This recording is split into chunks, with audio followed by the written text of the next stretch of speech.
शुक्लांबरधरं विष्णुं शशिवर्णं चतुर्भुजं प्रसन्नवदनं ध्यायेत् सर्वविघ्नोपशान्तयेत्। गुरुर्ब्रह्मा गुरुर्विष्णुः गुरुर्देवो महेश्वरः गुरुः साक्षात् परब्रह्म तस्मै श्रीगुरवे नमः। व्यासाय विष्णुरूपाय व्यासरूपाय विष्णवे नमो वै ब्रह्मनिधये वासिष्ठाय नमो नमः। कूजन्तं राम रामीति मधुरं मधुराक्षरम् आरुह्य कविताशाखां वन्दे वाल्मीकिकोकिलं।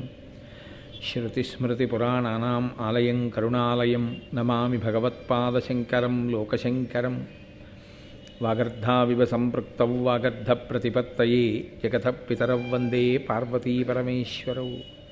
सूक्तिं समग्रयितुनः स्वयमेव लक्ष्मीः श्रीरङ्गराजमहिषी मधुरैः कटाक्षैः। वैदग्ध्यवर्णकुणकुम्भनगौरवैर्यां कण्डूलकर्णकुहराः कवयोधयन्ति। हैमोर्ध्वपुण्ड्रमजहन्मकुटं सुनासं मन्दस्मितं मकरकुण्डलचारुगण्डं बिम्बाधरं बहुलदीर्घकृपाकटाक्षं श्रीवेङ्कटेशमुखमात्मनि सन्निधत्ताम्। विमलपटी कमलकुटी पुस्तकरुद्राक्षशस्तहस्तपुटी कामाक्षी पक्ष्मलाक्षी कलितविपञ्ची विभासि वैरिञ्ची। मनोजवं मरुततुल्यवेगं जितेन्द्रियं बुद्धिमतां वरिष्ठं वातात्मजं वनरयूथमुख्यं श्रीरामदूतं शिरसा नमामि। आपदामपहर्तारं दातारं सर्वसम्पदां लोकाभिरामं श्रीरामं भूयो भूयो नमाम्यहम्। नारायणं नमस्कृत्य नरं चैव नरोत्तमं देवीं सरस्वतीं व्यासं ततो जयमुदीरयेत्। हरि ओम। परमेश्वर स्वरूपैन सभके नमस्कार।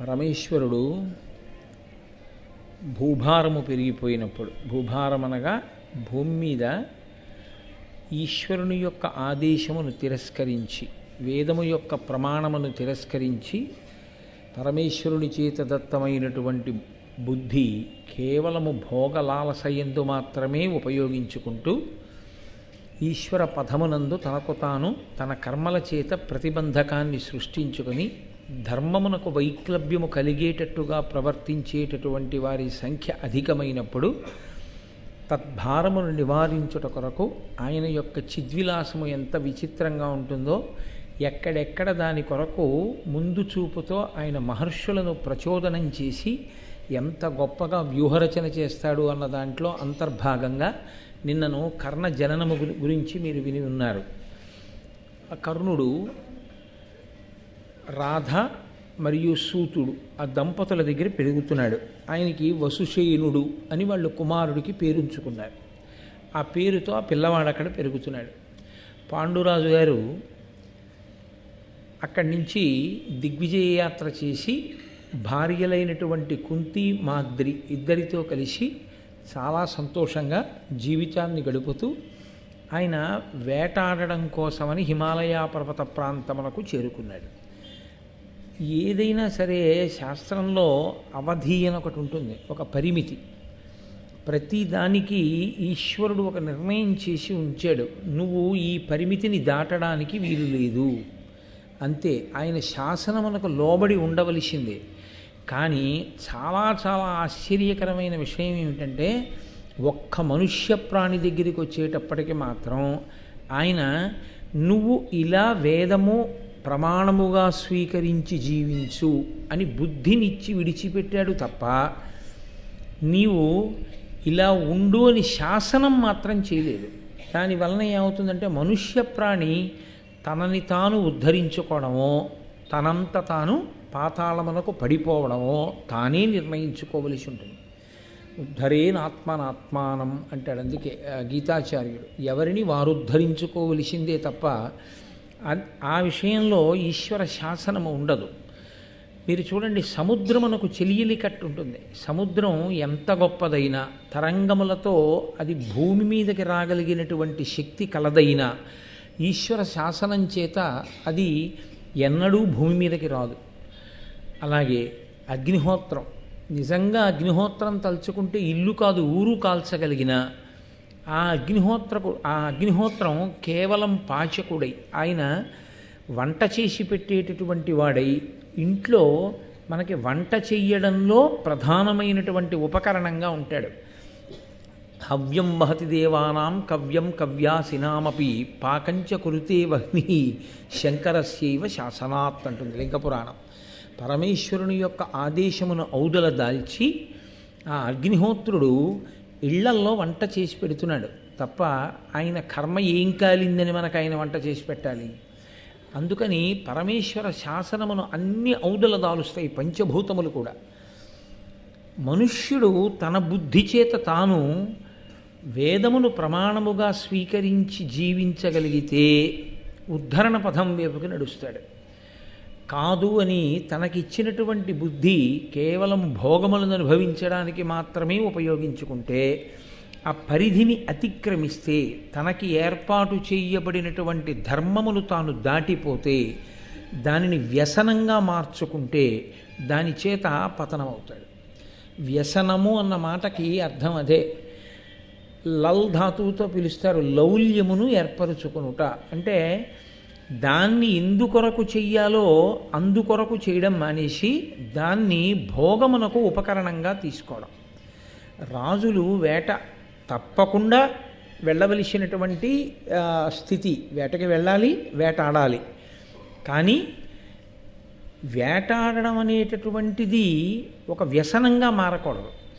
ఏమీ తోచకపోతే వెళ్ళి వేటాడడం, అలా వేటాడుతూ కొన్నాళ్ళు అక్కడ ఉండిపోతూ ఉండడం, అదో సంతోషంగా జంతువులను అదే పనిగా చంపడం అనేటటువంటి ప్రయత్నంలోకి వెడితే ఎక్కడ అవధిని దాటాడో, ఎక్కడ తన పరిధిని అతిక్రమించాడో, ఆ పరిధిని అతిక్రమించినటువంటి కారణం చేతనే తాను పడిపోతాడు. అందుకే చాలా చిత్రమైనటువంటి విషయాలు ఉంటాయి. మీరు కొంచెం జాగ్రత్తగా గమనిస్తే ఎప్పుడైనా ఏమిటో నాకు ఈ దుఃఖం, ఏమిటో నాకు ఈ దుఃఖం అంటాడు. తన వలన ఎక్కడో ఎవరో పెద్దలు దుఃఖించారు. తన తల్లో, తన తండ్రో, తన అత్తగారో, తన మామగారో, తనకి ముఖ్యమైన బంధువులో నిరంతరం ఇతను అవమానిస్తుంటే వాళ్ళు ఏడుస్తూ ఉంటారు చెప్పుకోలేక. అది ఉత్తినే పోదు, అది ఏదో ఒక రూపంలో మళ్ళీ వచ్చి యువతల వాడిని బాధ పెడుతుంటారు.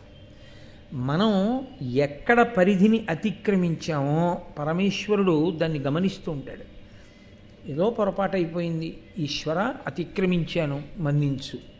కాబట్టి అతిక్రమించకుండా నిన్ను నువ్వు నియంత్రించుకోగలిగితే ఈశ్వర కృప కలుగుతుంది. నేను నియంత్రించుకోలేకపోతున్నానని గుర్తెరిగి శరణాగతి చేస్తే ఈశ్వరానుగ్రహం కలుగుతుంది. రెండు వైపులా ఈశ్వరుడు తలుపులు తెరిచి ఉంచుతాడు. నన్ను నేను నియంత్రించుకోలేకపోతున్నాను కాబట్టి నేను కాల్చేస్తాను అండం, నన్ను నేను నియంత్రించుకోలేకపోతున్నాను కాబట్టి నీవు తప్ప నాకు దిక్కు లేదు, శరణాగతి చేశాడు, రక్షణ చేస్తాడు.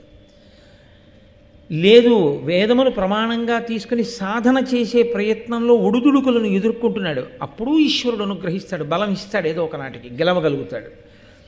రెండూ లేదు, భోగములకే చిక్కి జీవిస్తున్నాడు, ప్రతి దాంట్లోనూ పరిధిని అతిక్రమిస్తూ ఉంటాడు, దాన్ని ఈశ్వరుడు అంగీకరించాడు. మీరు చూడండి, ప్రతి చిన్నదానికి మనం ఓ మాట అంటాం, మీ హద్దు మీరుతున్నారంటాం. పిల్లాడో మాట ఎక్కువ మాట్లాడనుకోండి, నీకు అనవసరం, నువ్వు అంత దూరం మాట్లాడక్కర్లేదంటాం. భార్య కొంచెం అనవసరపు విషయాల్లో అనవసరపు సలహా ఇచ్చిందనుకోండి, నువ్వు అనవసరపు సలహాలు ఇవ్వకు, నా ప్రతిష్ట పాడయ్యేటట్టు, నీ పరిధిని నువ్వు ఆలోచించుకుంటాం. సేవకుడితో ఈ మాట అంటాం, ప్రతివాడితో అంటాం. మనం ప్రతివాడితో అన్న మాటని ఈశ్వరుడు మనతో ఎందుకు అనడు? ఈశ్వరుడు కూడా అంటాడు, నువ్వు నీ పరిధిని అతిక్రమిస్తున్నావు, నేను నీకు ఇంద్రియములను ఎందుకు ఇచ్చానో, నీకు నేను బుద్ధిని ఎందుకు ఇచ్చానో దానికి నువ్వు వాడుకోవట్లేదు. నీ పరిధిని నువ్వు అతిక్రమించిన నాడు ఏది నీకు వ్యసనముగా మారిపోయిందో ఆ వ్యసనము నుండి ఆపద పుట్టుకొస్తుంది. కాబట్టి అప్పుడు వగచి ప్రయోజనం ఏముంటుంది? పాండురాజు గారి జీవితంలో వచ్చిన వైక్లభ్యం ఇదే వచ్చింది. ఆయన పరమధర్మాత్ముడు, అందులో సందేహం లేదు. కళ్ళు లేనటువంటి అన్నగారిని అంత గౌరవించాడు. తాను దిగ్విజయయాత్ర చేసి తెచ్చినటువంటి ధనాన్నంతటినీ తీసుకెళ్లి ధృతరాష్ట్రుడికి ఇస్తే ధృతరాష్ట్రుడు దానితో అన్ని అశ్వమేధయాగములు చేయగలిగాడు.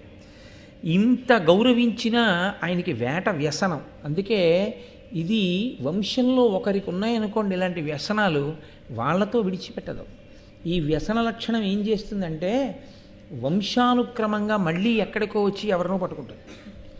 పట్టుకుంటే వాళ్ళు కూడా దెబ్బతింటారు. అందుకే ప్రయత్నపూర్వకంగా వంశోద్ధరణని కోరుకునేటటువంటి వాడు వ్యసనమునకు తాను వశుడయ్యేటటువంటి పరిస్థితి నుంచి తనని తాను తప్పించుకోవాలి. పాండురాజు గారికి వేట యందు ఉండేటటువంటి అనురక్తి, ఈ వ్యసనం మళ్ళీ పరీక్షిత్ మహారాజు గారి దగ్గర బయటకు వచ్చింది. పరీక్షిత్ ఈ వేట వ్యసనంలోనే పాండురాజు ఎలా ప్రాణాలు పోగొట్టుకున్నాడో అలాగే పరీక్షిత్ కూడా ప్రాణాలు పోగొట్టుకున్నాడు.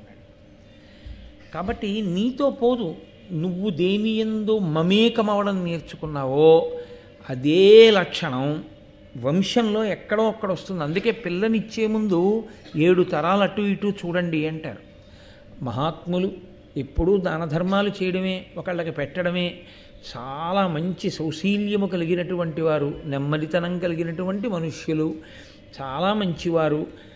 అటువంటి చోట నీ పిల్లనిచ్చుకోవాలి. కానీ అంతకుముందు తరాలలో సరి అయినటువంటి స్థితి లేకపోయినా అది నీ పిల్ల కడుపున పుట్టేటటువంటి పిల్లలకు వచ్చినా నువ్వు తాతగారిగా ఇబ్బంది పడిపోతావు.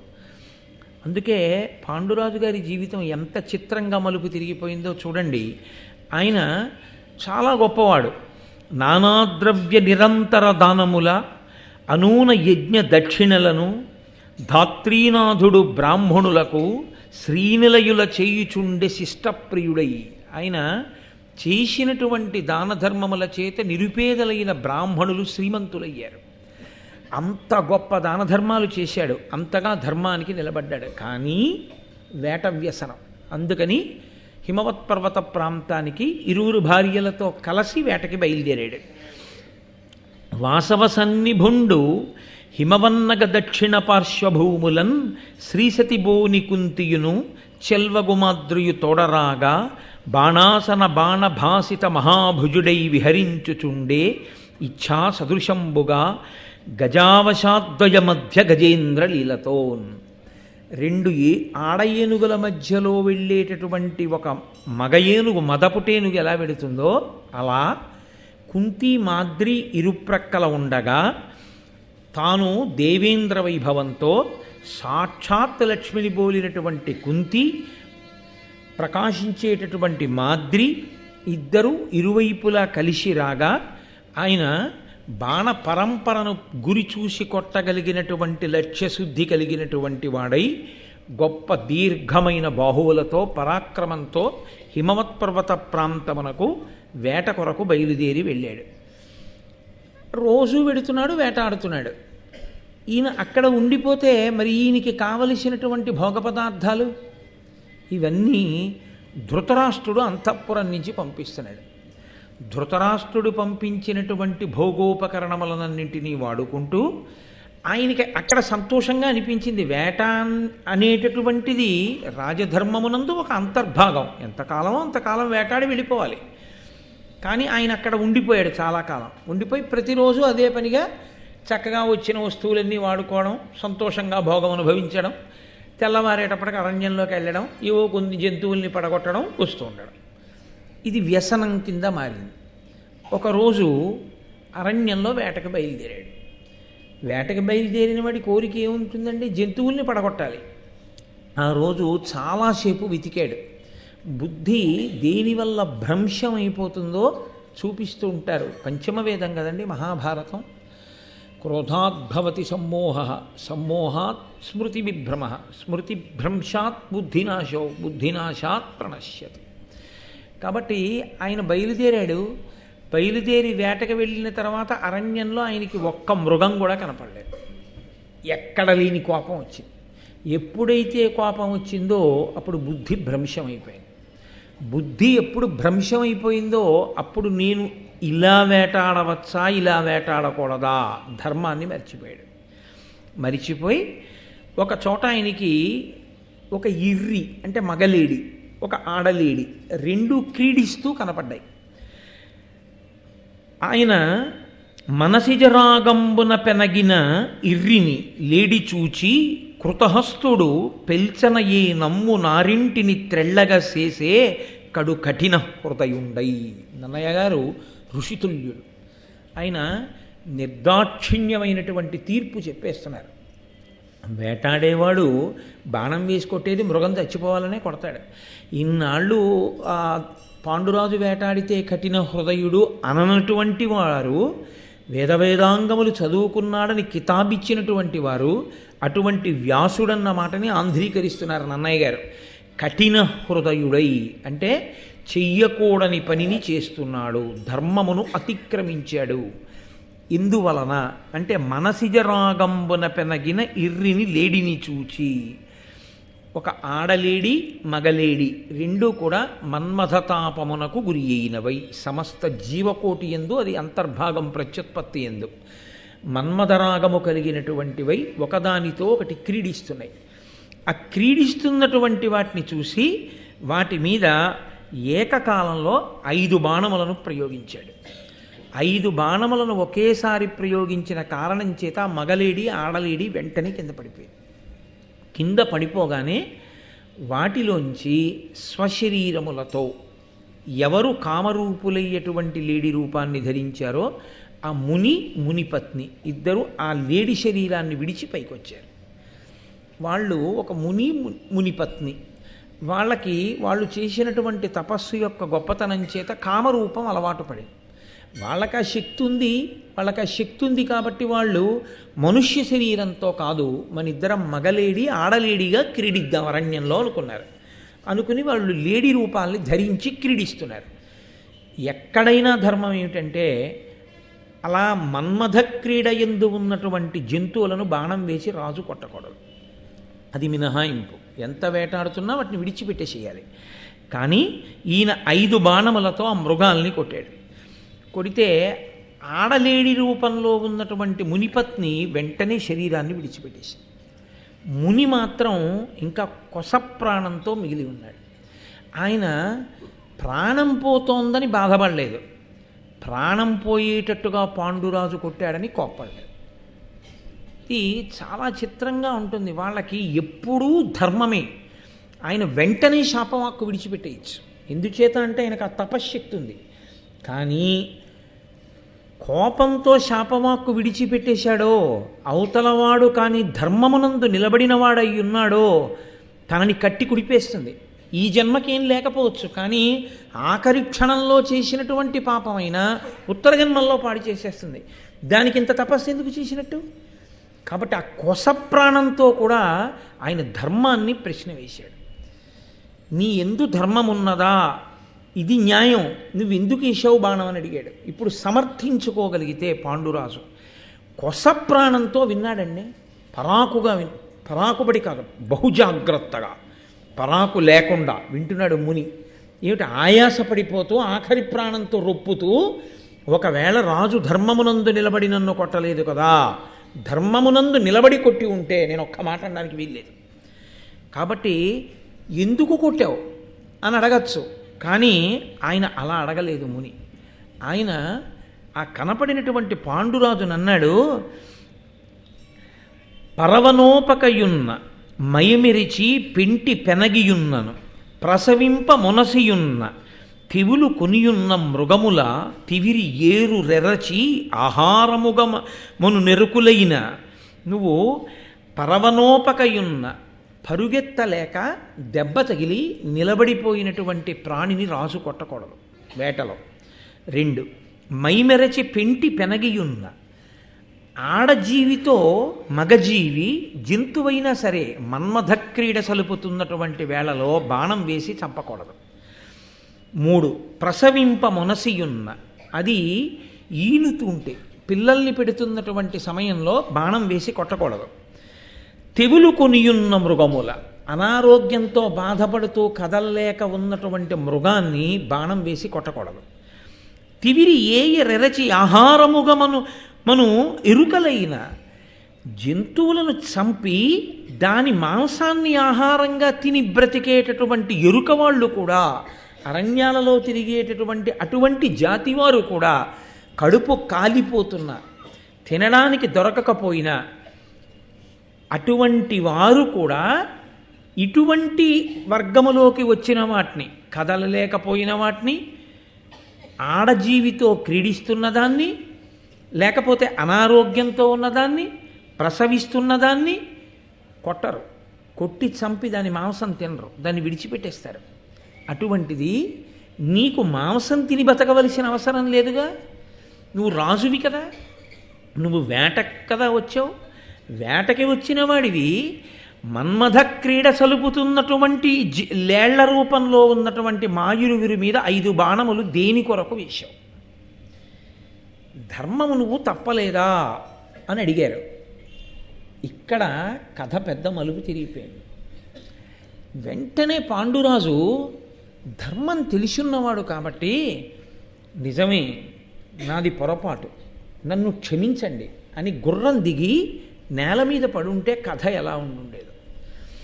తప్పు చెయ్యడం ఒక తప్పు అయితే, చేసిన తప్పుని సమర్థించుకునే ప్రయత్నంలో పెంకితనానికి పోవడం పెద్ద తప్పు. పొరపాటున ఓ పెద్ద ఆయనకి మనం వెడుతున్న వాహనం తగిలింది, ఏమయ్యా చూసుకోలేదా అన్నాడు ఆయన. మీరు చూసుకోకూడదా అనకూడదు. నిజమే, మీరు పెద్దవారు, గబుక్కుని మీకు కనపడకపోయి ఉండొచ్చు. నేను చూడవలసింది, నేను సరిగా చూడలేదు, క్షమించండి, పొరపాటు జరిగింది. మీకు ఏమైనా ఇబ్బంది కలిగిందా, దెబ్బ తగిలిందా? అయ్యా మన్నించండి, ఈసారి నుంచి కొంచెం జాగ్రత్తగా ఉంటాను. నేను ఒకసారి ఒక విషయం చూసి ఆశ్చర్యపోయాను. పెద్ద ఆయన్ని కొట్టేశాడు ఒకతను. ఆయన కింద పడిపోయాడు. కింద పడిపోయి లేచి ఆయనకి రక్తం కారుతుంటే ఆయన పంచే పాపం చింపేదో కట్టుకట్టారు. ఆయన అన్నాడు, ఆ పిల్లాన్ని పిలిచి వాడిని కొట్టబోతుంటే పిలిచి అన్నాడు ఆయన, ఒరే నాయన, నాకు వయసు అయిపోయిందిరా, 70 ఏళ్ళు వచ్చేసాయి, నాకు కాళ్ళే విరిగిపోయినా నా ప్రాణమే పోయినా పర్వాలేదురా, నా కర్తవ్యాలన్నీ అయిపోయాయి, నువ్వు ఇలా అలవాటు చేసుకుని ఇంత వేగంగా వెళ్ళడం అలవాటు చేసుకుని ఎక్కడైనా పడిపోతే వృద్ధిలోకి రావలసిన వాడివి, నీకు ఆపదొచ్చి ఏ కాళ్ళలో చేతిలో విరిగితే ప్రమాదం కదా నాయన, అంత వేగంగా వెళ్ళకు, తప్పు కదా అన్నాడు ఆయన. కొట్టకండి, తప్పు, మంచి మాట చెప్పడానికి పెద్దవాళ్ళం ఉన్నాను. నేను నిజంగా తెల్లబోయాను ఆ పెద్దరికానికి. ఒక్క మంచి మాట మనం మాట్లాడగలిగి ఉంటే, నాది తప్పయింది మన్నించండి అని ఒక్క మాట అనగలిగితే, తప్పు చేసినప్పుడు క్షమార్పణ దొరుకుతుంది పెద్దలైన వారి దగ్గర. కానీ అలా అనలేకపోయాడు పాండురాజు. కారణం ఏంటంటే, ఆ రోజున ఒక్క మృగం కూడా దొరకలేదు. దొరికిన మృగం మునిగా మారి తనని తిరిగి ప్రశ్న వేస్తున్నాడు, ధర్మాన్ని అడుగుతున్నాడు. ఇదా ఆయనకి కోపం వచ్చింది. కోపం వచ్చి, నిజమే నేను అలా చేయకుండా ఉండవలసింది అని ఒక్క మాట అంటే పోయేది. ఆఖరి ప్రాణంతో ఉన్నాడండి ఆయన. అసలు మాట్లాడగలిగిన స్థితి కాదది, ఎందుకంటే ఇంకా కొన ఊపిరితో ఉన్నాడు. తొందరగా ఆయన ఉద్దేశ్యం ఏమిటో తెలుసా అండి? ఇలా ధర్మం తప్పి ప్రవర్తించేటటువంటి రాజు నా ఎదురుగుండా ఉన్నవాడైతే ఇతనిని విడిచిపెడితే లోకాన్ని పాడు చేస్తాడు ఈ ఉద్ధతితో. ఇతను ధర్మం తప్పని వాడైతే శాపవాక్కు విడిచిపెడితే లోకానికి ధర్మమూర్తి అయిన రాజు పోతాడు. కాబట్టి నేను తెలుసుకోవాలి ధర్మమునందున్నాడో లేదో. అందుకే నేను మీతో తరచు మనవి చేస్తుంటా, ఈ దేశంలో ఎప్పుడు పరిశీలించినా ఇదొక్కటే పరిశీలించారు, ధర్మమే. అందుకే జాతీయ పతాకంలో కూడా ధర్మచక్రమే. అంతే, ధర్మచక్రమే మనకి ఎప్పుడూ ధర్మం ధర్మం ధర్మం. ధ్రియతేవా జనైరితి ధర్మం. నువ్వు నీ ధర్మాన్ని పట్టుకున్నావా లేదా? గీతాచార్యుడు ప్రబోధం చేసేదంతా ధర్మం. పూజకెడితే చతుర్విధ పురుషార్థాల్లో ముందు ధర్మం. రామచంద్రమూర్తి కావ్యం రామాయణం చూస్తే ధర్మం. ఎక్కడికి వెళ్ళండి ధర్మం, అదే బోధ చేస్తారు. బతికున్నంత కాలం పట్టుకోవలసింది, వినవలసింది ఏదైనా ఉంటే ధర్మం ఒక్కటే, అదే బోధ చేయబడుతుంది. ప్రాణం పోయే ముందు కూడా అదే అడుగుతున్నాడు. ఆయనకు అనుమానం వచ్చింది, కావాలనే కొట్టాడు, తప్పుగా కొట్టాడు అని. నువ్వు వేటాడుతూ ఉండగా నీకు కొంతసేపు మృగం కనపడలేదన్న కోపంలో బుద్ధి వశం తప్పి ఇంత ఘోరంగా ప్రవర్తించేటంత తేలికగా కోపాన్ని పొందగలిగిన వాడవైతే నువ్వు పుట్టిన వంశం ఎటువంటిది? నువ్వు జ్ఞాపకం పెట్టుకోవద్దు, నీ ముందు వాళ్ళ కీర్తి పోతుందేమో. కాబట్టి ఆయన అన్నాడు, ఇనసమతేజులై ధరణి నిన్నడు ధర్మపదంబు తప్ప ద్రొక్కని భరతాది రాజుల జగన్నుత వంశమునందు పుట్టి నీ కనఘ చరిత్ర ఇట్లు తగునయ్యా అధర్మము సేయ నీ ఎరుంగని నృపధర్మముల్ కలవే కౌరవ పుంగవా గౌరవస్థితిన్. ఎంత మర్యాదగా మాట్లాడాడో చూడండి అమ్మాయి. ఆయనకి ఎక్కడా కోపం లేదు. నేను రాజుతో మాట్లాడుతున్నాను. అందున పాపం భీష్ముడు ఎంతో కష్టపడ్డాడు. సింహాసనం ఖాళీ అయిపోతే వేదవ్యాసుడు అనుగ్రహిస్తే అంబాలికని పుట్టినటువంటి పిల్లలు ధృతరాష్ట్రుడు, పాండురాజు. కన్నులు లేనివాడైన కారణం చేత ధృతరాష్ట్రుడు సింహాసనానికి పనికిరాడు. పనికొచ్చి రాజ్యాన్ని ఏలుతున్నవాడు ఈయనొక్కడే. నేను తొందరపడి ఏమైనా అన్నానో మళ్ళీ సంక్షోభం వస్తుంది రాజ్యానికి, కాబట్టి నేను తొందరపడకూడదు. కాబట్టి ఎంత అనునయంగా మాట్లాడుతున్నాడో చూడండి. లోపల ఎక్కడ ప్రేమ ఉందో అక్కడ ధర్మం తప్పిన క్షమార్పణ చెప్పగలిగితే, ప్రాయశ్చిత్తం అన్నిటికన్నా పెద్ద ప్రాయశ్చిత్తం క్షమార్పణ వేడుకోవడమే. కాబట్టి పాండురాజు క్షంతవ్యోమే పరాధ, నా అపరాధము మన్నింపబడుగాక అని ఒక్క మాట అని ఉంటే భారతం ఎలా ఉండుండేదో. భారతాన్ని భారతంగా మీరు పాండురాజు కథ అని వినకండి. పెద్దల పట్ల అపచారం చేసి పెద్దలకి క్షమార్పణ చెప్పడానికి మీకు భేషజం ఎదురైతే కట్టి కొడపడం మొదలైన నాడు మీరు తప్పించుకోలేరు. అప్పుడు చాలా చాలా ఆ కట్టి కొడపడం ఎంత దూరం పెడుతుందో తెలుసా అండి? చేసిన తప్పు మీది. మీరు పెద్దల పట్ల అమర్యాదగా ప్రవర్తించారు. ఆయన ఖేదపడ్డాడు. ఆయన పడ్డ బాధ కట్టి కుడిపి తీరుతుంది ఎప్పుడప్పుడు. అది బాధ పెట్టడం మొదలు పెడితే హరిబ్రహ్మాదులు కూడా దాన్ని తొలగించలేరు.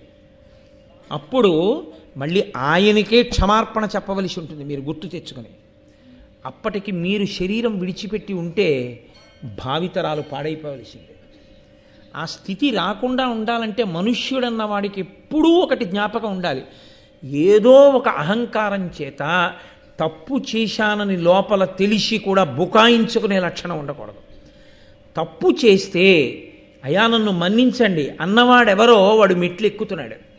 ఎవడు తల ఉంచాడో వాడు ఉన్నతికి నడుస్తాడు. అందుకే నేను మీతో మనవి చేశా, ఎవడు పూజ చేస్తున్నాడో వాడు పూజింపబడుతున్నవాడు. నేను ఈశ్వరుణ్ణి పూజ చేస్తున్నాను అనుకోండి, ఇవి నావి కావు, ఇవన్నీ ఈశ్వరుడు సృజించినవి అని నేను ఆయనని పూజించి నేను వినయంతో నడవడం చేత నేను పూజార్హుడనవుతున్నాను.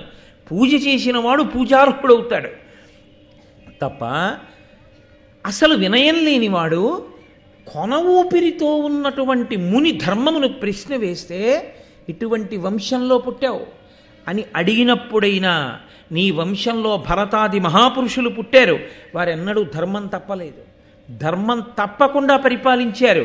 నువ్వు ఇవాళ ధర్మం తప్పావు, ఇలా నువ్వు ఉండొచ్చా పాండురాజా చెప్పు, ఇట్లు తగునయ్యా అధర్మము చెయ్యొచ్చా ఇటువంటి అధర్మం? ఒక మునిని మునిపత్నిని చంపేశావు, ఈ దోషం నిన్ను బాధ పెట్టదా? ఎందుకు చేశావు? నీ ఎరుంగని నృపధర్మములు కలవే, ఆయన ఏం కోప్పడలేదు. నీ వెరుగని రాజధర్మాలు ఉన్నాయా? రాజులు కదా వేటాడేది. రాజు వేటాడేటప్పుడు ఎలా వేటాడాలో నువ్వు నేర్చుకోలేదా? నీకు తెలియవా? భీష్ముడు చెప్పలేదంటే నేను నమ్ముతానా? గురువుల చేత శిక్షింపబడిన బుద్ధి కలిగిన వాడివి కావా? వేదవేదాంగములు చదువుకున్నవాడివి కావా? ఇలా వేటాడచ్చా? మన్మథ క్రీడ జరుపుతున్నటువంటి 2 లేళ్లని బాణం పెట్టి కొట్టచ్చా? 5 బాణములు ప్రయోగించి కొడతావా 2 లేళ్లని? అలా కొట్టి చంపచ్చా మన్మథ క్రీడలో ఉన్న వాటిని? ఎంత దోషం చేసావు నువ్వు! కౌరవ పుంగవా, ఇది నీకు తెలియదా? ఎందుకు చేశావు ఈ దోషం అంటే నేను మీతో మనవి చేశానే, అయ్యయ్యయ్యయ్యో ఎంత అపరాధం జరిగిపోయింది మహానుభావ, ఆఖరికి మీ వంటి వారి మీద నేను బాణం వేశాను, నన్ను మన్నించండి అని ఉంటే చేసిన పాపం పోవాలి. కాబట్టి దాన్ని ఎంత తగ్గించి ముని వాక్కు విడిచిపెట్టినో మనకి తెలియదు. కానీ ఆయన కొస ప్రాణంతో రొప్పుతూ పాండురాజు జవాబు కొరకు ఎదురు చూస్తున్నాడు అన్నారు నన్నయ్య గారు. అంటే చూడండి, ఈనాడు ఉన్న పద్ధతి కాదు. అవతలవాడు ఏం చెప్పుకోవాలనుకుంటున్నాడో అది చెప్పినది విన్న తర్వాత తప్ప శిక్ష వెయ్యడం ఈ జాతి లక్షణం కాదు. ఎవరో చెప్పిన న్యాయం కాదు ఈ దేశానికి. ఎవడైనా ఒకడు అపరాధం చేశాడు అని మీకు అనిపిస్తే వాడు అపరాధం చేసినవాడు కాడు, వాడు అపరాధము చేసిన వాడిని నిరూపింపబడాలి. Everyone is good unless the contrary is proved అన్న ప్రొవెర్బ్ ఇవాళ ఇంగ్లీష్ వాళ్ళు చెప్పారేమో, అది మన ధర్మశాస్త్రాలు ఎప్పుడో మాట్లాడాయి. ఇంత కట్టెదుట తనని కొట్టి ఆఖరి ఊపిరితో రొప్పుతున్నా చెప్పుకునే అవకాశం ఇచ్చాడు పాండురాజుకి. ఎందుకు చేశావు ఇదని అడిగాడు. ఇంకొకలా చెప్పి ఉంటే ఏమవునో పాండురాజు ధర్మము తెలిసి బుకాయించాడనే అనవలసి ఉంటుంది ఇక్కడ. ఆయన అడిగిన 5 కోణాల్లో ఇందులోకి వస్తుందో ఆయన చెప్పలేదు. చెప్పకుండా అన్నాడు, పగరగని సైతురేనియు మృగకులంబుగని సహింపరు రాజులు, మొనసివాని గ్రత్సరగ సంపుదురు, నమ్మకిచ్చి చంప జనదు, మాయాబలంబున జనదు చంప. పగవాడు శత్రురాజు ఎదురుగుండా కనపడినా చంపకుండా విడిచిపెట్టేస్తారేమో రాజులు, జంతువు కనపడితే మాత్రం చంపకుండా విడిచిపెట్టరు. మోసగించి చంపకూడదు, లేకపోతే నమ్మించి చంపకూడదు. ఈ 2 రకాలుగా చంపకూడదు. కానీ శత్రువునైనా విడిచిపెడతాం, మృగాన్ని మాత్రం విడిచిపెట్టాం అన్నాడు. ఉందా అలా ఎక్కడైనా? అలా ఎక్కడా లేదు. అలా అయితే అసలు అరణ్యంలో జంతువు అన్నది ఉండకుండా వేటాడమని చెప్పాలి. అలా లేదుగా. ఖచ్చితంగా బుకాయింపేది. తను చేసిన తప్పుని తాను సమర్థించుకునే ప్రయత్నమే. ఈ 2 రకాలుగా చంపకూడదు. కానీ ఇంకెలాగైనా చంపేయచ్చు, మన్మథ క్రీడలో ఉన్న వాటిని కూడా చంపేయచ్చు అన్నది సత్యమైతే, తను తప్పు చేసి కూడా శపించినటువంటి ముని పాడైపోయాడని వ్యాసుడు చెప్పి ఉంటారు. అలా చెప్పలేదుగా వ్యాసుల వారు. పాడైపోయింది పాండురాజు ఒకటే. కాబట్టి అక్కర్లేని బుకాయింపుకి పాండురాజు వెళ్ళి నమ్మించి చంపకూడదు, మోసగించి చంపకూడదు. శత్రువు కనపడినా మేము విడిచిపెట్టాలనుకుంటే విడిచిపెడతాం, మృగాన్ని మాత్రం విడిచిపెట్టాం. మృగంగా కనపడ్డం నీ కర్మ. అలా ఎందుకు కనపడ్డావు? మునిగా కనపడితే నమస్కరించేవాడిని. కాబట్టి చంపేయడంలో తప్పు లేదు, నిన్ను చంపేశానన్నాడు. ఆయన వెంటనే ఆఖరి శ్వాస విడిచిపెట్టేస్తున్నాడు.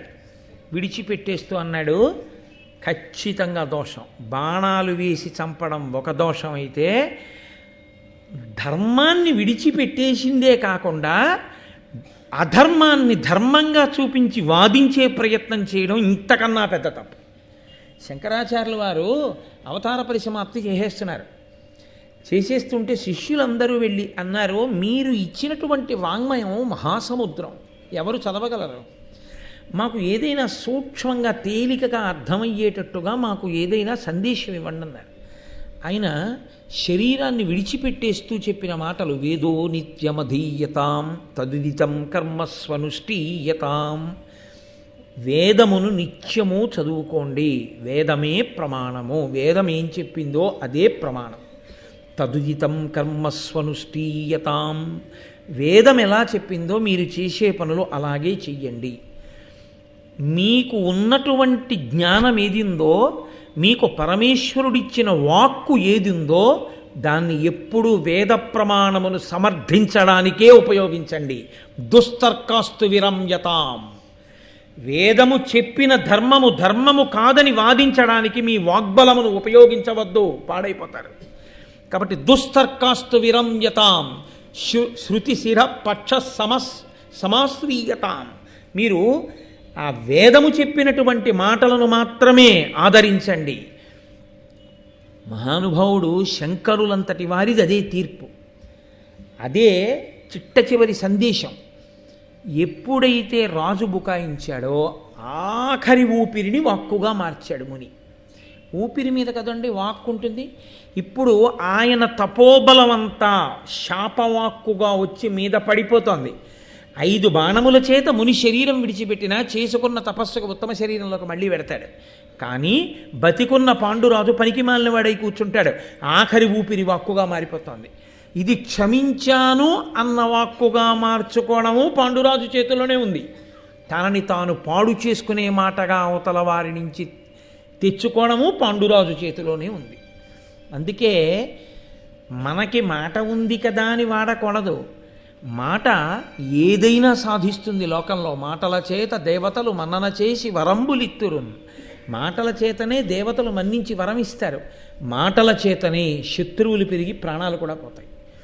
కాబట్టి ఇప్పుడు ఆయన అన్నాడు, వేళ్ల రూపంలో ఉండి మన్మథ క్రీడ అనుభవిస్తున్నటువంటి మా ఇరువురి మీద 5 బాణములు ప్రయోగించి పడగొట్టి చంపి ధర్మమును అతిక్రమించావు కనుక నీవు నీ భార్యలలో ఏ భార్య ఎందైనా మన్మథ పీడితుడవై సంగమ సుఖాన్ని అనుభవించేటటువంటి ప్రయత్నం చేసిన ఉత్తర క్షణంలో నీవు ఆ భార్య కూడా మరణించెదరుగాక. నేను నా భార్య మరణించాంగా, నువ్వు నీ భార్య మరణించగరుగాక. ఏమైపోయింది ఇప్పుడు మళ్ళీ? ఇంత గొప్ప పాండురాజు ఉన్నాడు, అంత గొప్ప కుంతి మాద్రి భార్యలు ఉన్నారు, సంతానం లేదు. భార్యలతో కలవకూడదు కాబట్టి సంతానం లేదు. మళ్ళీ సింహాసనానికి ప్రమాదం వచ్చింది. ధృతరాష్ట్రుడు ఉన్నాడు, 101 మంది భార్యలు ఉన్నారు, ఇప్పటి వరకు పిల్లలు లేరు. గాంధారికి 101 మంది పుడతారని పరమేశ్వరుని యొక్క వరం. కాబట్టి ఇప్పుడు ధృతరాష్ట్రుడికి పుట్టాలి. ఇప్పుడు చేజేతులా ఏం చేసుకున్నట్టు పాండురాజు తనతో పోగొట్టుకున్నాడు ఆ వైభవాన్ని. తనకి బిడ్డలు పుట్టరు కనుక ఇప్పుడు బిడ్డలు పొందవలసిన వైభవాన్ని కూడా పోగొట్టుకున్నాడు. ఇప్పుడు ధృతరాష్ట్రుడికి బిడ్డలు పుడితే వారసులు. ఏ కారణం చేతనైనా పుట్టినటువంటి 101 మంది పనికి మాలిన వాళ్ళు అయ్యారనుకోండి, 101 సంతానం కావాలంది కానీ సత్సంతానం కావాలనలేదుగా. పనికి మాలిన వాళ్ళు పుట్టారనుకోండి, ప్రజలందరూ పాడైపోతారు. దేని కొరకు తన తల్లి సత్యవతి అలమటించిందో, తన నాయనమ్మ అలమటించిందో, దేని కొరకు అంబికా అంబాలిక అలమటించారో, దేని కొరకు వ్యాస భగవానుడంతటి వాడు తేజోప్రదానం చేసి సంతానాన్ని కృప చేశాడో, ఇన్ని నాశనం అయిపోయాయి ఒక్కడి కోపానికి, ఒక్కడి బుకాయింపుకి, ఒక్కడి మాటకి. పరాకుగా ఉండు, ఏమనుకుంటున్నావో నీ ఇష్టం వచ్చినట్టు మాట్లాడవద్దు. గుండెల మీద చెయ్యేసి పెద్దల దగ్గర మాట్లాడక అహంకారంతో. చీల్చి చెడ్డాడేస్తుంది వాళ్ళ కోపం. వాళ్ళకి అస్త్రం అక్కర్లేదు, నీకు అస్త్రాలు కావాలేమో, శస్త్రాలు కావాలేమో, మహాత్ముల మాట చాలు తపోబలంతో. కాబట్టి ఆ స్థితి తెచ్చుకోవద్దు సుమా. పాండురాజు కథగా మీరు వినకండి మహాభారతాన్ని. అందుకే వ్యాస భగవానుడు గుండెల మీద చెయ్యేసుకు చెప్పాడు, లోకంలో లేనిది భారతంలో లేకపోవడం లేదు, భారతంలో ఉన్నది లోకంలో జరగకపోవడం లేదు. అందుకే భారతం చదువుకున్నవాడు పాడైపోవడం అన్నది ఉండదన్నాడు. ఎలా బతకాలో తెలుస్తుంది కాబట్టి వాడి తర్వాత తరాలు కూడా సుఖపడతాయని చెప్పాడు. లేకపోతే అర్ధంతరంగా తన తర్వాత తరాల్ని కూడా నాశనం చేసి వెళ్ళిపోతాడు, పాడు చేసేసి. కాబట్టి మహానుభావుడు ఇప్పుడు విడిచిపెట్టవలసిన శాపవాక్కు విడిచిపెట్టేశాడు. ఇప్పుడు వెళ్ళి ఆయన కాళ్ళ మీద పడదామంటే ఉన్నాడా? లేడు. అంతే, ఆ శరీరం వదిలిపెట్టేశాడు. ఒకసారి శరీరం వదిలిపెట్టేశాడో, శరీరం వదిలిపెట్టిన వాడికి పోయిందేమీ లేదండి. ఎవరు ఉద్ధతితో ప్రవర్తించాడో వాడు పాడైపోతాడు. మధ్వార్జునమని ద్రవిడ దేశంలో ఒక గొప్ప క్షేత్రం, చంద్రశేఖరేంద్ర సరస్వతి స్వామి వారు నడిచే దేవుడు, పరమాచార్య, మహానుభావుడు, ప్రాతస్మరణీయులు, అపర శంకరాచార్యుల వారు. అటువంటి వారికి అత్యంత ప్రీతిపాత్రమైన క్షేత్రం అది. అక్కడి నుంచి ఒక ఐశ్వర్యవంతుడు ఒక రోజున ప్రసాదం పట్టుకొచ్చి ఆయన చేతిలో పెట్టి, మధ్యార్జునంలో ఏదో 121 పర్యాయములో నమక చమక పారాయణం చేసి అభిషేకం చేశాం, ప్రసాదం తెచ్చాను అన్నాడు. ఆయన ప్రసాదం తీసుకోలేదు. అసలు ఆయన మధ్యార్జున నుంచి ప్రసాదం వచ్చిందంటే తీసుకోకుండా ఉండరు. ఆయన ప్రసాదం చేత్తో ముట్టుకోకుండా అన్నారు, ఒక్క క్షణం కళ్ళు మూసుకుని దేని కొరకు చేయించావు అభిషేకాలని అడిగారు. దేని కొరకు చేయించావు నమక చమక పారాయణ అంటే లోకశాంతి కొరకు, వర్షాలు పడాలని అన్నాడు. కాదు, నీ పొలంలో వర్షాలు లేక పంటలు పండట్లేదు, నీ ఐశ్వర్యం కోసం నువ్వు అవి చేయించావు, అవునా అని అడిగారు. అవును. మహాత్ముల దగ్గర వెళ్ళి పిచ్చివాగుడు, అవును అన్నాడు. ఆయన మళ్ళీ కళ్ళు మూసుకుని, ఎంతమందిని పిలిచే నమక చమకాలు చదివించావు? ఏదో 21 మంది పండితుల్ని పిలిచాను, వాళ్ళందరూ వచ్చి నమక చమకాలు చదివారు. మళ్ళీ ఆయన కళ్ళు మూసుకుని కళ్ళు తెరిచి, అందులో మహావృద్ధుడు, చిన్నతనం నుంచి వేదం చదువుకున్నవారు, మహానుభావుడు, 84 సంవత్సరముల వయోవృద్ధుడు, ఫలానా వేద పండితుడు వచ్చి వేదం చదివారా, నమక చమక పారాయణం చేశారా? చేశారండి. ఆయన గబగబా చదవలేకపోతున్నారు, పెద్దవారు అయిపోయారని నువ్వు ఆయన మీద కోప్పడ్డావా? వెళ్ళి కోప్పడ్డానండి. ఓహో, మళ్ళీ కళ్ళు మూసుకుని కళ్ళు తెరిచారు. ఈయన మళ్ళీ ప్రసాదం చేతిలో పెట్టబడి అలా ఉంచు అని, నువ్వు వాళ్ళు అడగకపోయినా మీ అందరూ ప్రసాదం తీసుకుని వెళ్ళండి అని భోజనం పెట్టావా ఋత్విక్కులందరికీ? పెట్టానండి. పెడుతున్నప్పుడు పెద్ద ఆయనకి చక్కెర పొంగల్ ఇష్టం. ఆయన నిన్ను పిలిచి ఇంకొంచెం చక్కెర పొంగల్ ఏమంటే, నమక చమకాలు గబగబా చదవలేదు కానీ చక్కెర పొంగల్ మారువడ్డన కావాలని నీ మనసులో అనుకుని ఆయనకి వెయ్యకుండా వెళ్ళిపోయావా లేదా? వెళ్ళిపోయానండి, నిజమే. ఎక్కడ ఇదంతా కంచిలో కూర్చుని చెప్తున్నారు పరమాచార్య మధ్యార్జునంలో జరిగిన విషయాన్ని. అవునండి నిజమే, వెళ్ళిపోయాను. వెయ్యలేదు ఆయనకి మారు. తర్వాత ఏం జరిగిందో నీకు తెలుసా? తెలీదండి. తెలుసు నీకు. అందరికీ సంభావన ఇస్తూ ఈయనకి కావాలని తగ్గించి మీరు నమక చమకాలు గబగబా చదవలేదు, దానివల్ల పారాయణ ఆలస్యమైంది, అందుకని మీకు తగ్గించాను సంభావన అని చెప్పి ఆయన చేతిలో పెట్టావా తాంబూలం? పెట్టానండి. అయ్యా ప్రసాదం పుచ్చుకోండి వెళ్ళిపోతానన్నాడు ఆయన. అన్నీ చెప్పేస్తున్నారు ఈయనని. ఆయన కళ్ళు విప్పన్నారు. నువ్వు చేయించిన నమక చమకాలకి నువ్వు వృద్ధిలోకి వస్తాననుకుంటున్నావా? నీకు ఐశ్వర్యం కలుగుతుంది అనుకుంటున్నావా అన్నారు. ఆయన హడిలిపోయాడు. అయ్యా ఏమైంది అన్నాడు. నువ్వు ఏ మహానుభావుణ్ణి అవమానించావో ఆయన క్రతువు అయిపోయిన తర్వాత శివలింగం దగ్గరికి వెళ్ళాడు దేవాలయంలో. వెళ్ళి శివుడికి కన్నీళ్లతో చెప్పుకున్నాడు, శివ పుట్టినప్పటి నుంచే నమక చమకాలు పారాయణ చేశాను, 85 ఏళ్ళు వచ్చాయి, పెద్దవాడిని అయిపోయాను, గబగబా చదవలేకపోయాను, నన్ను అంత అవమానించాడు, నువ్వు చదవలేని ముషిలేడివి, నీకు సంభావన ఎందుకని తగ్గించాడు. సంభావన కోసం చదవలేదు. శివ నీ ముంగిట నేను ఇంత అవమానపడ్డాను, నాకు చక్ర పొంగలి మారు వెయ్యలేదు, 85 ఏళ్ల వయస్సులో చక్ర పొంగలి మారు అడిగి అవమానపడ్డాను, నీ పాదాల సాక్షిగా చెప్తున్నాను, ఇక నేను బ్రతికుండగా చక్ర పొంగలి ముట్టను. కాబట్టి శివ నాది అపరాధం అయితే దండించు, నాది అపరాధం కాకపోతే, శరీరం పెద్దదవడం వల్ల నేను చదవలేకపోతే నువ్వు నన్ను మన్నించు అని ఆయన వెళ్ళిపోయాడు తన ఊరు.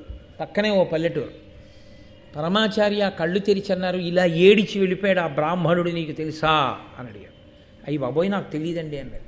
నాకు కాదు ప్రసాదం ఇవ్వడం, వెళ్ళి ఆయన కాళ్ళ మీద పడి క్షమార్పణ చెప్పు. ఎక్కడుంటారండి ఆయన అన్నాడు. ఫలానా ఊళ్ళో ఉంటాడు. అయ్యా నేను ఇప్పుడే బయలుదేరి వెళ్ళిపోయి క్షమార్పణ చెప్తాను, దొరుకుతారా అన్నాడు. నీకు బతికి బాగుండే అదృష్టం ఉంటే ఆయన దొరుకుతారు, నీ కర్మ బయలుదేరన్నారు అని ఆయన కుటీరంలోకి వెడుతుంటే ఆయనకి భిక్ష సిద్ధం చేస్తున్నారు. వేదం చదువుకున్నటువంటి నిస్వార్థపరుడైన ఒక మహాత్ముడు అవమానింపబడిన విషయాన్ని చూశాను వాళ్ళ దివ్య దృష్టితో, నేను ఈరోజు భిక్ష చేయట్లేదన్నారు. ఈయన గబగబా వెళ్ళి ఆ బ్రాహ్మణుడి ఊరు కనుక్కొని ఆ ఊరు వెళ్ళాడు. వెళ్ళి ఆ సందు చివరి నించుని, అయ్యా ఫలానా వారి ఇల్లు ఎక్కడండి అని అడిగాడు. అదిగోనండి ఆ జనం నించున్నారు కదా ఆ ఇల్లే అన్నారు. ఏమి ఇలా వచ్చారు, మీకు తెలిసిందా ఆయన చనిపోయారని అని. అరే ఎప్పుడు చనిపోయారండి అన్నాడు. అంటే ఏం జరిగిందో తెలియదండి, మధ్యార్జునం వెళ్ళారు నమక చమక పారాయణం చేస్తానని, చాలా బాధగా తిరిగి వచ్చారు, రాత్రంతా శివ శివ శివ అని పలవరిస్తూనే ఉన్నారు, తెల్లవారుజామున శరీరం వదిలేశారు. ఈయన వెళ్ళి చూసేటప్పటికీ ఆయన చనిపోయి ఉన్నారు. అంతే.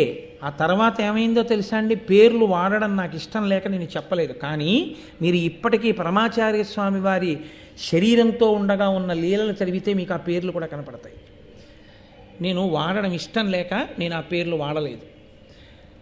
అతను ఐశ్వర్యభ్రష్టుడై కనీసం అన్నం దొరకక ఈ దక్షిణ దేశంలో తిరిగితే ఇంత ఐశ్వర్యవంతుడు వంటలు వండుకుంటున్నాడు అంటారని కాశీ వెళ్ళి వంటలు చేసుకుని బతికి చచ్చిపోయాడు. వాడు అదృష్టం కాశీలో చచ్చిపోయాడు. మహాత్ముల ఎడల మాట్లాడినటువంటి మాటలు ఉత్తినే పోతాయి, వాళ్ళు పడిన బాధ ఉత్తినే పోతుందని మీరు అనుకోకండి. ఈశ్వరుడు ఇచ్చినటువంటి బుద్ధి దేనికి ఉపయోగపడాలంటే, భూకరించే కన్నా ఒక్కసారి క్షమార్పణ చెప్పడం చాలా మంచిది. అది ఎప్పుడూ మంచిది. పెద్దల విషయంలో ఆ జాగరూకత ఎప్పుడూ ఉండాలి. అది లేక పాండురాజు దెబ్బతిన్నాడు. ఇప్పుడు ఆయనకి వచ్చిన శాపం ఆయనతో పోలేదు. ఏ పాపం చెయ్యని భీష్ముడి వరకు ఏడవలసి వచ్చింది. అయ్యో ఈ పాండురాజు కొడుకులు రాజ్యానికి రావలసిన వాళ్ళు ఇప్పుడు ఈ పాండురాజు భార్యా సమాగమానికి పనికిరాని వాడు అయ్యారు. ఇంతటి అందగత్తెలు కోరి కోరి వివాహం చేసుకున్నాడు, కడుపు పండనే లేదు. ఏ స్త్రీ అయినా భార్య అయినందుకు సంతోషించేది అమ్మా అని పిలిపించుకున్నాడు. అసలు అమ్మా అని పిలిపించుకునే అదృష్టం లేకుండా పోయింది కుంతికి మాద్రికి. వాళ్ళెంత ఏడుస్తారు. ఎందుకు ఈ వేట, ఎందుకు వచ్చి కూర్చున్నావు, ఎందుకు వచ్చి మునితో ఆ మాటలు మాట్లాడడం, ఆఖరి ఊపిరితో ఉన్నవాడితో. ఇప్పుడు నీ శాపం బాగానే ఉంది, మా బతుకులు అమ్మ అనిపించుకోకుండా పోయాయి, వంశం లేకుండా పోయింది, తల కొరివి పెట్టేవాళ్ళు లేరు. ఎంత తప్పు పని చేశావా అని ఇంతమంది నింద చేసే రోజు వచ్చిందా? ఏమని వెళ్ళి పరిపాలన చేస్తాడు? వెనక్కి తిరిగి పెడితే అందరూ మునిశాపానికి గురైన వాడు అంటారు. కాబట్టి ఇప్పుడు అన్నాడు, ఇంద్రియార్థంబులదింద్రియ వ్యాపారముడిగించి క్రియలెల్ల విడిచి పుణ్య పాప బంధముల ఓపి బంధింపంగబడక మనోవృత్తి నుడిచి నాకు ఇది ప్రియంబు అప్రియంబిది నింద ఇది మహాస్తుతి ఇది అనక సంతత నితాంత సంతోషయుతుడనై వంతయు భయమును శీతాతపంబును వాతగతియు ఎరుగకి విధమున మరచి శరీరంబు మరణ జీవితముల కురు విషాద తోష వృత్తులుడిగి భీషణాటవి నుండి చేసెదను తపంబు భాసురముగా. ఒక్కసారి క్షమించండి అనందుకు ఏ నిర్ణయానికి వచ్చాడో చూడండి. మీరు నా పక్కన ఉండి ఉపయోగం ఏముంది కుంతి మాద్రి, ఇలా కష్టాలు పడ్డమే కదా, ఇక నుంచి నేను ఇది ఎండ, ఇది చల్లతనం, ఇది వాన, ఇది వేడి, నన్ను పొగిడారు, నన్ను నిందించారు, నా ఒంటి మీద దుమ్ము పడింది, నేను బట్ట కట్టుకున్నాను, ఈ భావనలు ఏవీ లేకుండా నేను ఒకరోజు ఒక చెట్టుకి కాసిన ఒక పండు మాత్రమే తింటూ శరీరము ధూళి ధూసర భూరితమైపోగా ఘోరమైన తపస్సు చేస్తూ శరీరాన్ని విడిచిపెట్టేస్తాను. ఎందుకని అంటే ఇంకా నేను క్షాత్రతేజంతో మళ్ళీ తిరిగి వచ్చి నేను చేసేదేమీ లేదు. మీరు నా పక్కన ఉంటే నా మనసు కలుక్కుమంటుంటుంది, నేను చేసిన పాపానికి మీరు బాధపడ్డారు అని. చూసారా ఎలా కట్టి కుడిపిందో? వారిని అంటి ఉన్న వారిని కూడా కొట్టేస్తుంది దెబ్బ. అందుకని మీరిద్దరూ హస్తినాపురానికి వెళ్ళిపోయి అక్కడ సంతోషంగా మీరున్నన్నాళ్ళు జీవితం గడపండి, నేను ఇక్కడ ఘోర తపస్సు చేసి శరీరం వదిలిపెట్టేస్తాను. అంటే వాళ్ళన్నారు, కష్టం వచ్చినప్పుడు భర్త కాడా, సుఖం ఇవ్వగలిగిన నాళ్ళు భర్త, నిన్ను విడిచిపెట్టి మేము వెళ్ళిపోమా, నువ్వు లేని చోటు మాకు సంతోషంగా ఉంటుందా? ప్రభు, మేము వెళ్ళాం హస్తినాపురానికి, మేము ఇక్కడే ఉంటాం, ఉండి నిన్ను సేవిస్తూ ఉంటాం. నిన్ను సేవించడం మాకు వ్రతం, ఈశ్వరుడి గురించి తప్పించడం నీకు వ్రతం. ముగ్గురము ఇదే వ్రతంలో ఉందాం. ఎవరి శరీరాలు పడిపోతే వాళ్ళ శరీరాలు పడిపోతాయి. కాబట్టి ఇప్పుడు అందరూ తపస్సు చేసుకుంటూ ఉండిపోవడానికి నిశ్చయం చేసుకున్నారు. ఇప్పుడు ఇంకెందుకు ఆ శిబిరంలో కిరీటాలు, నగలు, హారాలు ఇవన్నీ ఎవరి కోసం? ఇంకా మునివృత్తి పట్టిన వాడికి, నారచీర కట్టుకోవలసిన వాడికి పట్టుబట్టలు ఎందుకండి?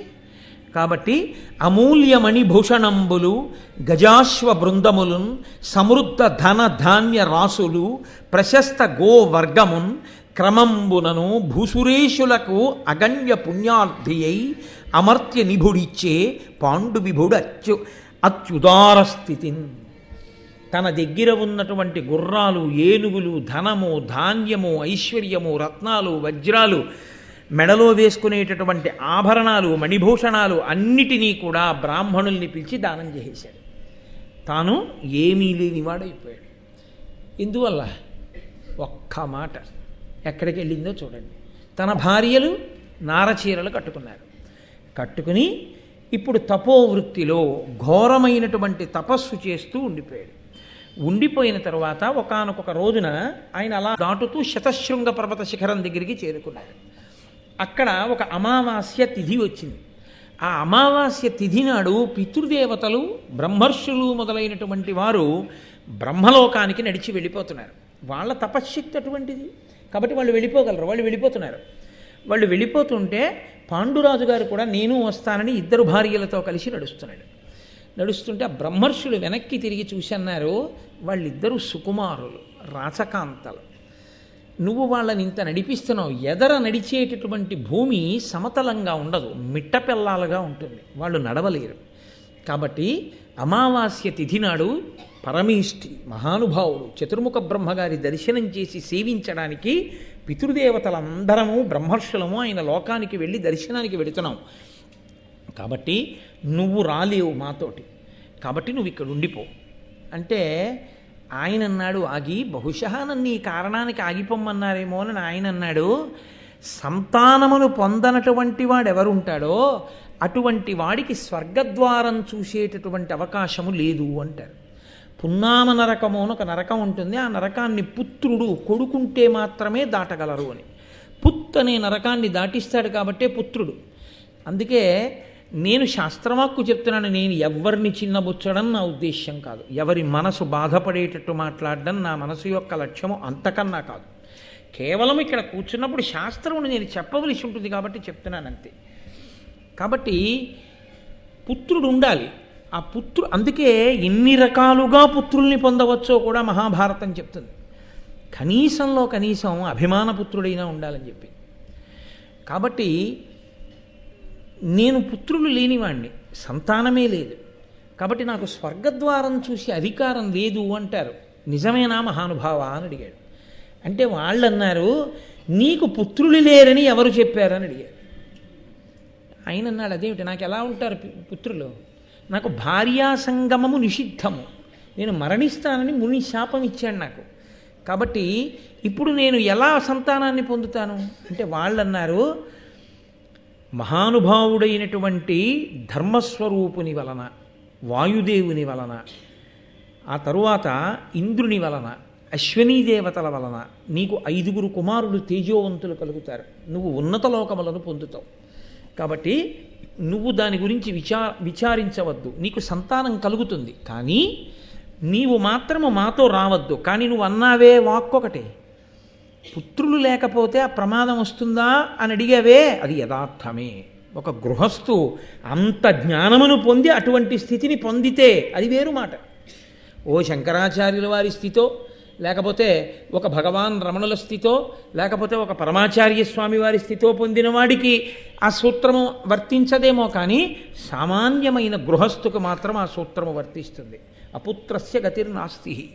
కాబట్టి నాయన నీకు కొడుకు ఉండడం మంచిదే, కానీ ఉంటారు, నువ్వు ఎందుకు బెంగ పెట్టుకుంటావు అని వాళ్ళు వెళ్ళిపోయారు. ఆయన తిరిగి వచ్చేసాడు. తిరిగి వచ్చేసి భార్యలిద్దరినీ కూర్చోబెట్టుకుని కుంతితో, ప్రధానంగా మహారాజ్ఞి కనుక పెద్ద భార్య కనుక ఆవిడితో మాట్లాడుతూ ఒక మాట అన్నాడు. ఎప్పుడు మాట్లాడినా వాళ్ళు ధర్మం గురించే మాట్లాడతారు. ఈ శరీరం అనబడేటటువంటి సాధనమును ఈశ్వరుడు ఇచ్చాడు, ఇదొకసారి పడిపోతే తరించడానికి మళ్ళీ తప్పలేదు. కాబట్టి ఇది ఉండగా ఎలా తనని తాను దిద్దుకోవాలి, జాగ్రత్త పడాలనేటటువంటి ధర్మాన్ని ఆలోచిస్తారు. కాబట్టి ఆయన అన్నాడు, మనుష్యునకు సహజంగా 4 రుణాలు ఉంటాయి. దేవరుణము, ఋషి రుణము, పితృరుణము, మనుష్య రుణము.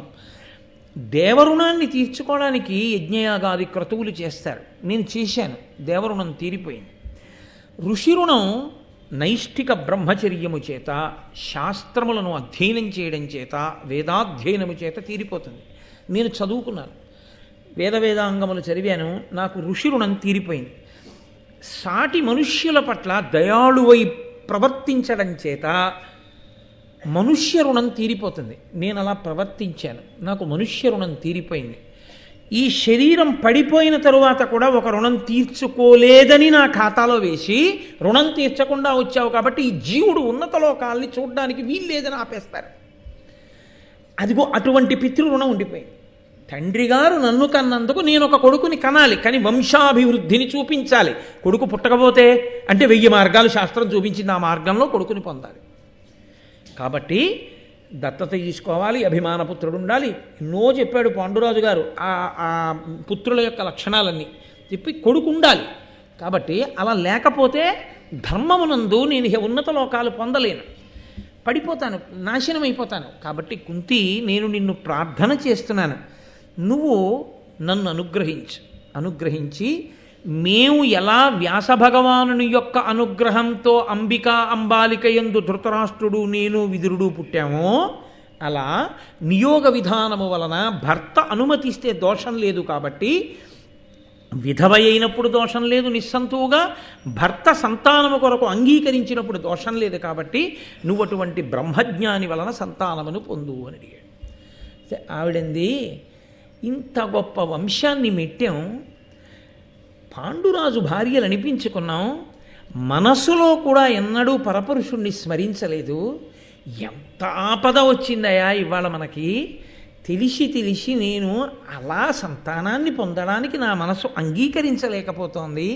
కాబట్టి మీరు ఎన్ని చెప్పినా అని ఆవిడ శ్వేతకేతోపాఖ్యానాన్ని ఉటంకిస్తూ ఆవిడంది, నాకు ఈ మార్గమునందు అనురక్తి కలగట్లేదు అంది. అంటే ఆయన 2 చేతులెత్తి నమస్కరించాడు. భర్త భార్యకి నమస్కరించడం అనేటటువంటిది హేయమైనటువంటి పద్ధతి.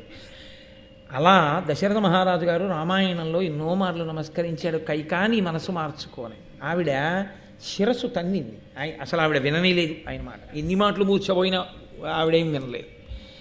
శిరస్సు తన్నింది అన్నమాట అసలు ఆయన కోరికని మన్నించకుండా పోయింది. అంత ఉద్ధతితో ప్రవర్తించింది. ఆఖరికి చనిపోయాడు అనుకోండి పాపం మహానుభావుడు. ఈయన కూడా ఏం చేశాడంటే ఆ కుంతి దగ్గర అలయక ధర్మశాస్త్రములయందు పురాణములందు చెప్ప ఉత్పలదళ నేత్ర విందుమ అపత్యము మేలని కావునన్ యశోనిలయుల పుత్రులంబడయు నీ కొనరించద సంగతాంగుళీదళ విలసన్మదీయ కరతామర సద్వయయోజతాంజలిన్. ధర్మశాస్త్రములు ఏం చెప్పాయో పురాణములు ఏం చెప్పాయో అది నేను నిన్ను అడిగాను, ధర్మ సంతానం కావాలని అడిగాను. ఈ విషయంలో ఇంకా వాదన చెయ్యకుండా నువ్వు నా మాట అంగీకరించవలసినది తామర మొగ్గల వంటి నా 2 చేతులను కలిపి నీకు నమస్కరిస్తున్నాను అన్నాడు. అంటే కుంతికి కూడా సంతానవతి కావాలి అని కోరికుంది. అది లేకుండా ఏ స్త్రీ ఉంటుందండి? అసలు అలా ఉండడం అనేటటువంటిది అయ్య బాబోయ్ అసలు నోటి మాటతో దానికి వ్యాఖ్యానం లేదు. అలా ఉంటుందన్న ఊహే లేదు అసలు శాస్త్రంలో. కాబట్టి ఆమెకి మాత్రం పరిస్థితి కలిసి రాలేదు తప్ప ఆమెకి తల్లి కావాలని ఎందుకు ఉండదు? ఆవిడంది, మీరు నన్ను ఇంతగా ప్రార్థన చేశారు బిడ్డల్ని పొందాలని, కాబట్టి నేను మీతో ఒక విషయం ప్రస్తావన చేస్తాను. ఇది మీరు కుంతి జీవితంలో వస్తున్న వైక్లభ్యాన్ని గమనించాలి. ఆవిడ మహాతల్లి చిన్నతనంలో పెద్దవాళ్ళు చేయవలసిన పని చేసింది. దుర్వాసో మహర్షిని సేవించింది. పెద్దవాళ్ళు భయపడతారు ఆయనకి సేవ చేయడానికి, ఏ శాపం ఇస్తాడో అని. కన్యపిల్లకి వరం ఇచ్చాడు, నువ్వు కోరుకున్న సంతానం లభిస్తుంది, ఎవరిని పిలిస్తే మంత్రంతో వాళ్ళు వచ్చి సంతానం ఇస్తారు. అప్పుడు మనం ఏమన్నాం? ఇది కన్యపిల్లకి ఆవరం ఏమిటండి అన్నాం. నేను మీతో అన్నాను, పరదేవత ఎప్పుడు ఎందుకు ఏ కదలిక కదుపుతుందో మనకి తెలియదు, పరదేవత చాలా దూరం ఆలోచించి చేయిస్తూ ఉంటుంది అన్నాను. పరదేవత ఆనాడు కుంతికి వరాన్ని కటాక్షించింది కాబట్టి తేజోవంతులైన కుమారులు పాండురాజుకి ఇప్పుడు జన్మించారు. అది లేకుంటే కర్ణుడు పుట్టడం ఒకటే కాదు, పాండురాజు సంతానం లేనివాడైపోయాడు. ఆవిడంది, నాకు దుర్వాసో మహర్షి ఇచ్చినటువంటి వరం ఉంది కాబట్టి ఆ వరం కారణం చేత నేను ఎవరిని స్మరిస్తే వారు వచ్చి వరదానం చేస్తారు నాకు బిడ్డల్ని. కాబట్టి నేను దేవతల్ని ప్రార్థన చేస్తాను, ఆ దేవతలు వచ్చి నాకు వరదానంగా ఇస్తారు పిల్లల్ని. కాబట్టి నీ అనుమతితో దేవతల వలన వరప్రసాదముగా పొందుతాను సంతానాన్ని. అప్పుడు నువ్వు తండ్రి అయ్యావుగా, ఇంకెందుకు బాధ? కాబట్టి నువ్వు చెప్పినటువంటి రీతి అక్కర్లేదు, నాకున్నటువంటి మంత్రశక్తి చేత దేవతల్ని పిలుస్తాను, నువ్వు అంగీకరించాలి. భర్త అంగీకారం దానికి ఉండాలి. నేను అలా నా మంత్రశక్తితో దేవతలను పిలిచి దేవతల యొక్క అనుగ్రహంతో సంతానాన్ని పొందనా? నాకు అలా కర్ణుడు పుట్టాడని మాత్రం ఆవిడ చెప్పలేదు. అంటే కన్యాగర్భము ఎంత ప్రమాదకరమో అన్నీ చెప్పగలదు, కానీ ఏది చెప్పలేదో చెప్పి భారతం తల కొట్టుకుని ఆ తప్పు జరగకూడదని వేనోళ్ళ చెప్పి ఆ కర్ణుడు దుర్యోధనుడి పక్కన చేరడం వల్ల లక్షల మంది తెగటారిపోయారు కురుక్షేత్రంలో. ఒక్క కన్యాపుత్రుడు ఇంత ప్రమాదాన్ని తెచ్చాడని చెప్పిన జాతికి వారసులు పనికి మాలిన వ్యాలంటైన్స్ డే ఇక్కడ చేయడం ఎంత ఘోరాపరాధమో ఆలోచింపబడాలి. దానికి ప్రచారాలు చేయడం, దాన్ని పేపర్లలో వేయడం, దానికి పెద్ద విశేషాలు చూపించడం, ఆ రోజున అటువంటి సినిమాలు